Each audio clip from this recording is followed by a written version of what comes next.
All, all right. Thank you so much, Matt. That was excellent. This is my take, Joe's take on culturally responsive teaching. I'm a social studies like Candace. And there's a few pictures of some people on the bottom right corner here. It's a military guy we'll talk about. And then right here, this is the first Prime Minister of India. Right here is a couple of hip hop artists I really look up to. Talib Kweli and Mos Def. They're very thoughtful in their approach to music and expressing themselves. And here's Miguel Hidalgo, the priest, Jesuit priest, who helped fight off the French when they were, you know, on in Mexico, and try and fight them off, fight off the imperial powers of Europe to create a free Mexico. So, the basics. This is a quote from one of our books, Dream Keepers, by Gloria Ladison Billings. This is from her book, page 19. Cultural relevance moves beyond language to include other aspects of student and school culture. Thus, culturally relevant teaching uses student culture in order to maintain it and to transcend the negative effects of the dominant culture. The negative effects are brought about by not seeing one's history, culture, or background represented in the textbook or curriculum, or by seeing that history, culture, or background distorted.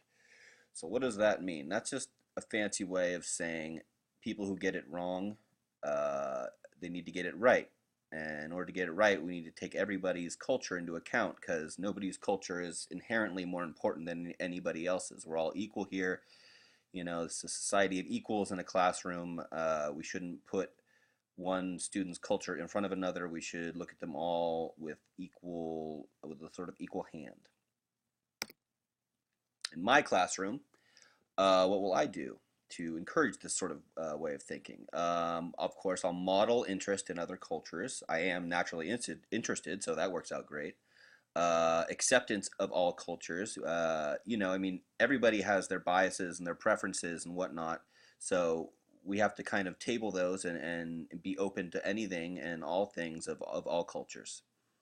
And then model empathy for other cultures. Now, this is important. We have to, as people who study history, we have to put ourselves in the shoes of others and think about what they were thinking, whether it be people from the past or even people in our current life, people who we compete against, maybe, you want to think like them. You want to think like other people in order to get a more robust kind of view of what the world is and how people view the world other than yourself. I will have high expectations. Um, we don't want to beat down expectations and make the students think that they're not smart enough and they need to be taught, or have the content dumbed down, so to speak. We don't want to do that. We also want to have student-centered rapport building. Rather obvious. We want to center on the students. We want to understand the hidden curriculum, which is basically a term, for everything else besides the content. The hidden curriculum is, where people sit at lunch and who picks on who and those sorts of things. So we want to understand all those facets of the school in order to really, serve the students as best we can. And we want to build a bridge between the required content and students' lives, cultures, hopes, dreams, and aspirations. School is important, but what's more important is being happy and successful in life. So if we can give them the tools and point them in a direction where they can head toward that, that's our goal, and that's what we're here to do. All right, don't tell me, show me. Arturo from our class, he said something very interesting that stuck in my head.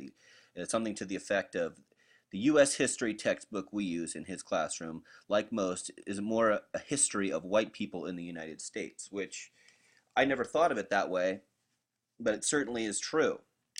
History is written by the winners, and a lot of people who have, held positions in the United States government, the majority of them are elderly white men, and the textbook reflects that and that way of thinking. So I think we should kind of adjust that, and we must meet the students where they're at. And once we meet them there, we've got to lead them to where they ought to be.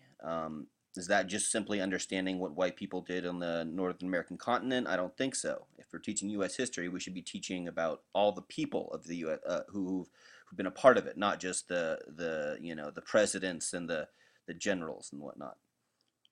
Uh, And as we teach, we got to lead from the front, and we should be dedicated to our students. We can't give our students content and ask them to understand things that we don't understand ourselves. We have to have a really, really solid understanding of what we're teaching in order to even have a chance at really, truly teaching our students.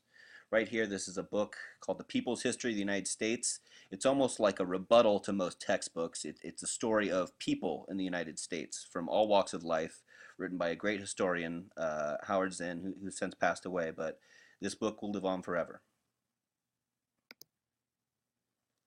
Okay, and thinking about culture, we must view the various cultures of our students through the lens of history. I mean, that's going to, I'm a history teacher, so of course I'm going to say that. But we really do. I mean, cultures ended up today the way they are because of things that happened in the past. So I think it's really important to understand the past and kind of drawing from a different culture other than my own, excuse me, the culture of India. This guy right here. His name is Jawaharlal Nehru. He's the first prime minister of India. Really good buddies with that guy Gandhi you might have heard of.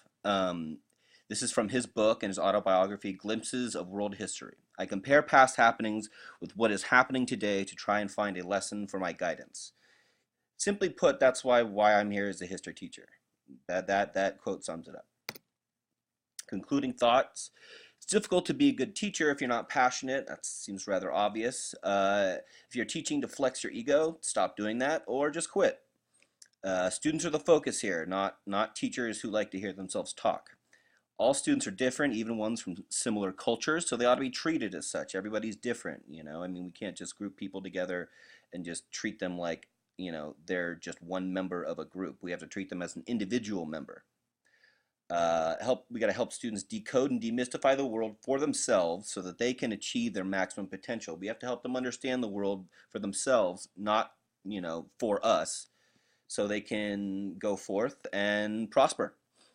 And this is just a quote from Noam Chomsky, one of my favorite authors and thinkers. It's not what we cover, it's what we discover. Okay, this passage I'm about to read is from a book that I've been reading.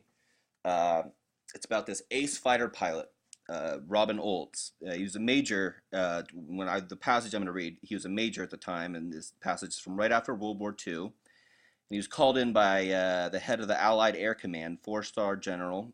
You can see Carl A. Toohey Spatz, and Spatz knew that Robin was a great fighter pilot, and he was bound to be a great military warrior. But he had some words for him, and think about this in terms of when you are teaching.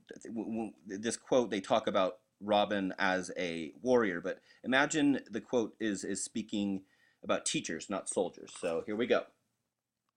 I felt as though General Spatz were my father. His manner was warm and personal, not at all military. He looked at me a moment and said, Robin, I have some advice for you. You told me you intend on staying in the service. That's good, and I'm glad. Now I know advice is cheap and often suspect, but here it goes. You had a good start and there's a long road in front of you. But always remember this, your most difficult problem will be the people. In the military, they mostly divide themselves into four major categories. There are the me-firsters, the me-tooers, the deadwood, and the dedicated. You are among the minority, the dedicated. Stick with them, search them out, and work hard to be worthy of their company. You won't be popular with a lot of your bosses who act dedicated but really aren't, and that can make life difficult at times. Beware of the deadwood. Most of them mean well, and in their way, try hard, are loyal, and even useful, but too often they'll botch things up and get you and your outfit in trouble. Um, yeah, so that's just a quote from that book, and it kind of, to me, it almost seems like it'd be a good quote to apply to teaching. So thinking about that, what kind of teacher are you? Are you a me first teacher? I got to get home, my kids, my family, this is my time, you're not paying me type person? Are you a me too person who rides the coattails of others, who just sort of goes along with the flow to not disturb anything? Are you deadwood? Are you somebody who probably shouldn't be here? Maybe you mean well, maybe you want to be a great teacher, but you just don't have what it takes. Or are you dedicated? I'd like to think of myself as dedicated. I feel I was built for this, and yeah, so just something to think about moving forward. So thanks for watching our video. For Candace and Matt, I'm Joe Shea saying, stay classy, school teachers.